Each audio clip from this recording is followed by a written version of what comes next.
Hello everyone, ఎలా ఉన్నారు? అందరూ బాగున్నారు? ముందు వీడియోలో చెప్పాను కదా పుట్టింటికాడ నుంచి ఏం తెచ్చుకుంటానో వీడియో పెడతానని. ఇక్కడైతే వెజిటేబుల్స్ అండ్ ఫ్రూట్స్ అయితే కొన్ని ఇచ్చేసి డాడీ బస్ ఎక్కిచ్చేసారు అనమాట. కూరగాయల మార్కెట్ నుంచి తెచ్చారు. చాలా ఫ్రెష్గా ఉంటాయండి.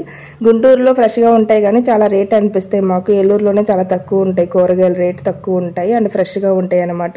ఇంక ఇక్కడ అమ్మ అయితే ఆవకాయ కరివేపాకు పొడి పంపించింది. ఈ కూరగాయలనే మాకు మ్యాక్సిమం 15 రోజులు సరిపోతాయి అనమాట. క్యారెట్, బీట్రూట్, క్యాప్సికమ్, టమాటా, బీన్స్, అట్టికాయ, బీరకాయ, దొండకాయ, బెండకాయ ఇంకా అన్నీ సర్దేస్తున్నాను అనమాట. ఈ జల్లెడి కవర్లు మీషోలో ఆర్డర్ పెట్టాను. దీనివల్ల కూరగాయలు చాలా ఫ్రెష్గా ఉంటున్నాయి.